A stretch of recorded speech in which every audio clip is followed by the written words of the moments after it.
Mr. Dursley sat frozen in his armchair.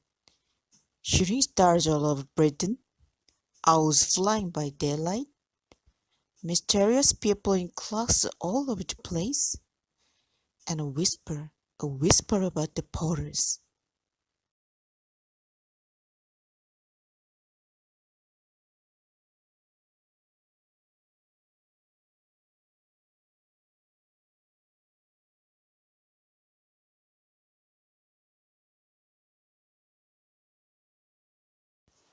Mrs. Dursley came into the living room carrying 2 cups of tea. It was no good. He'd have to say something to her.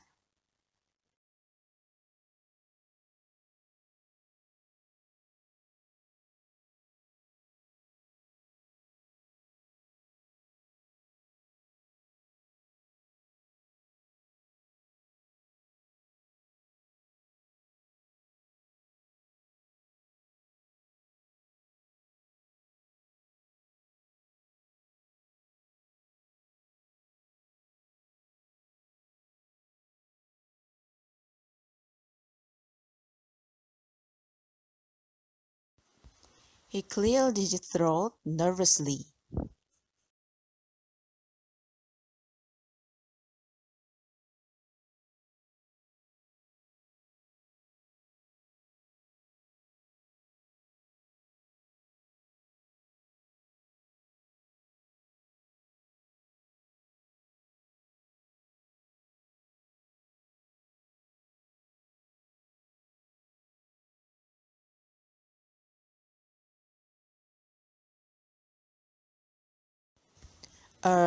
Petunia, dear, you haven't heard from your sister lately, have you?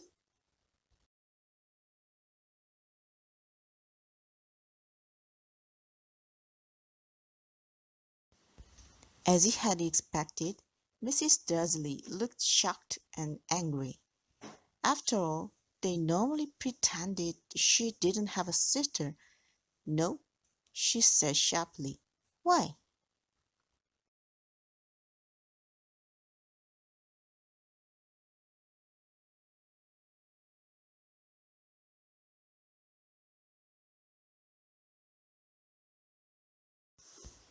Funny stuff on the news, Mr. Dursley mumbled. Owls, shooting stars, and there were a lot of funny-looking people in town today.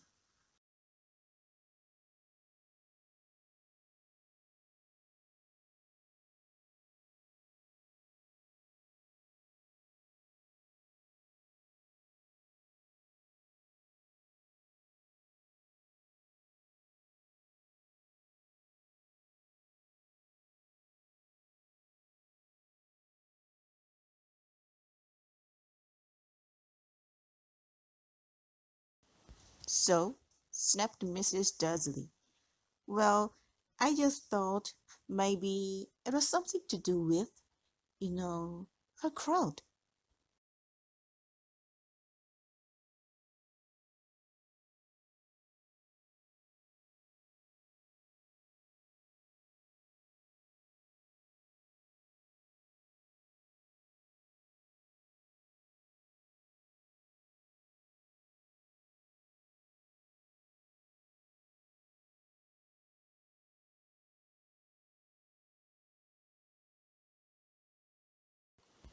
Mrs. Dursley sipped her tea through pursed lips.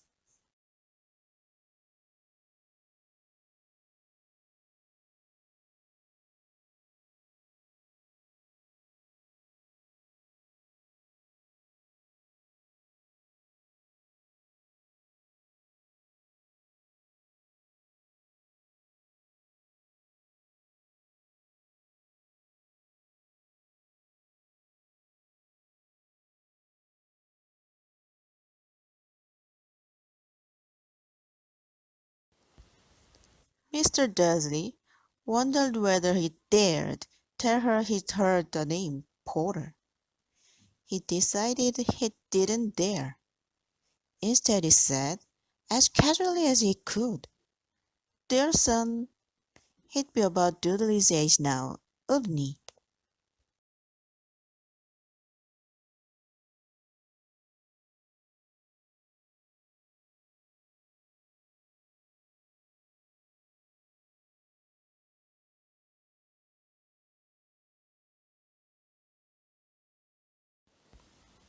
I suppose so, said Mrs. Dudley stiffly. What's his name again? Howard, isn't it? Harry. Nasty. Common name, if you ask me. Oh, yeah, said Mr. Dudley, his heart thinking horribly. Yes, I quite agree.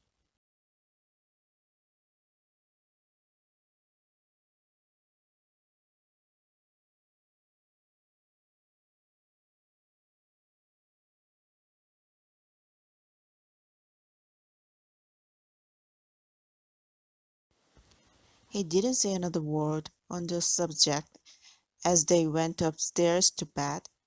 While Mrs. Dudley was in the bathroom, Mr. Dudley crept to the bedroom window and peered down into the front garden. The cat was still there.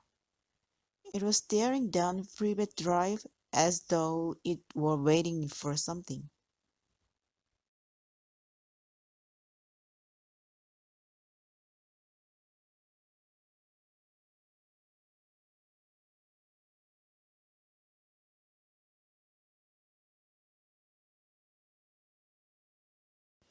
Was he imagining things?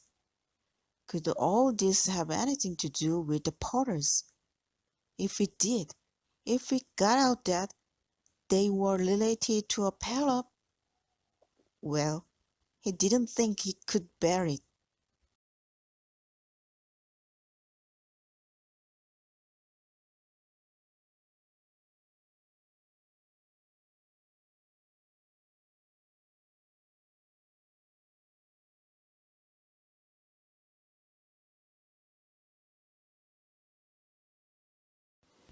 The Dursleys got into bed. Mrs. Dursley fell asleep quickly, but Mr. Dursley lay awake, turning it all over in his mind. His last comforting thought before he fell asleep was that even if the Potters were involved, there was no reason for them to come near him and Mrs. Dursley.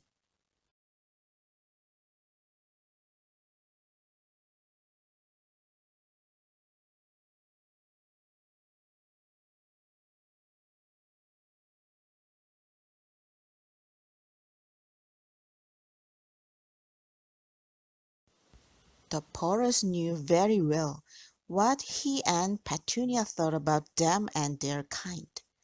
He couldn't see how he and Petunia could get mixed up in anything that might be going on.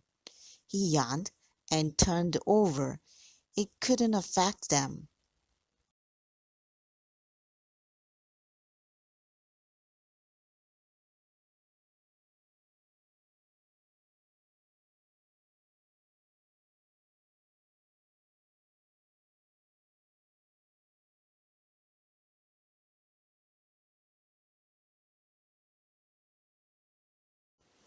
How very wrong he was.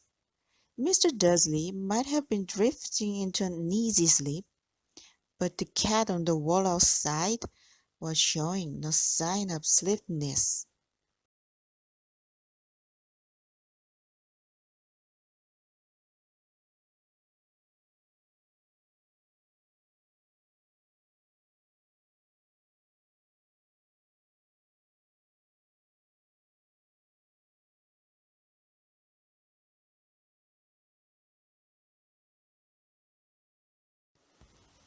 It was sitting as still as a statue, its eyes fixed unblinkingly on the far corner of Privet Drive.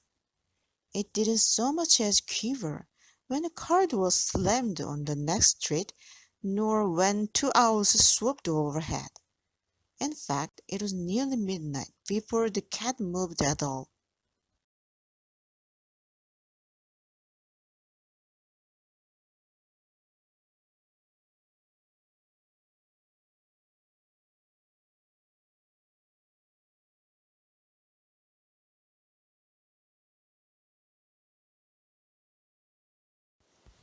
A man appeared on the corner the cat had been watching, appeared so suddenly and silently. You'd have thought he'd just popped out of the ground. The cat's tail twitched, and its eyes narrowed.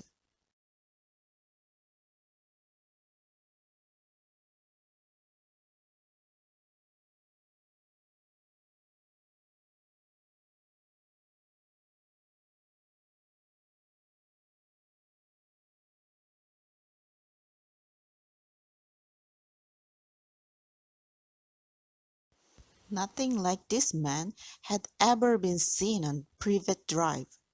He was tall, thin, and very old, judging by the silver of his hair and beard, which were both long enough to tuck into his belt.